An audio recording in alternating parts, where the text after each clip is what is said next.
هو ايه الاحتلال اللي هنا؟ يعني الشقه ضيقه، جيتي تنامي على الرخامه هنا. انا عايز اخش اعمل اكل، عايز اخش احضر فطار، واخده بالك انت يا حاجه؟ حاجه تعالوا شوفوا كمان الباقيين نايمين فين. اوعى كده، اوعى يا. بصوا هنا الواد شحبر محترم نفسه ونايم تحت الكرسي، ولا واخد اي حيز في البيت. يا ست، مش واخد اي حيز في البيت خالص يا ضنايا. يعني طول عمره محترم. معلش اشيل له اللعبه بتاعته دي يا واد عشان لما يصحى. بصوا بقى هنا، بصوا هنا، شايفين اهو؟ يعني فطرت ونايمه هنا.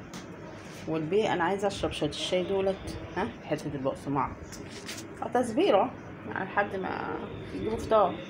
الاقي مين بقى اللي نايم لي هنا على كيس البقسماط؟ بصوا على فكره يا جماعه، القطط بتنام صاحيه، خلي بالكم. عامله زي الثعالب كده. انا مع اني ما شفتش الثعالب صراحه، بس لك القطط بتنام صاحيه فعلا والله. بصوا هو كده يعتبر نايم يعني. بصوا عامل ازاي. ياما ياما ياما منك. طب انا عايزه كيس البقسماط. يلا انت يا ولا هات كيس البقسماط يا ولا. بس نايم لي فين يعني؟ ما شاء الله برنسات. نايمه على الترابيزه، والتانية نايمه على السفره، وواحده نايمه على المطبخ. واحنا نقعد فين؟ احنا بقى نقعد هنا. احنا نقعد هنا في الارض.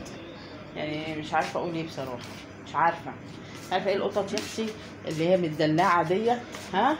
واخده بالك انت يا حاجه سمنته؟ اسمها حلو والله حاجه سمنته. ان شاء الله لو جبت عيال وعاش هبقى اسمي البت سمنته. ماشي؟ انت يا بت، انت يا بت. قلة الادب مبقاش تعبر حد، مبقاش تعبر. ده تلاقيها داخله، بصوا داخله عشان تشرب. واخدين بالكم؟ يلا مروان انزل هات فطار يا مروان عشان انا طيب ان شاء الله. نزلي فتحيه حبيبتي. البقسماط يا ريت والله، يا ريت. البقسماط والشاي ده ما بينفعش معايا يعني.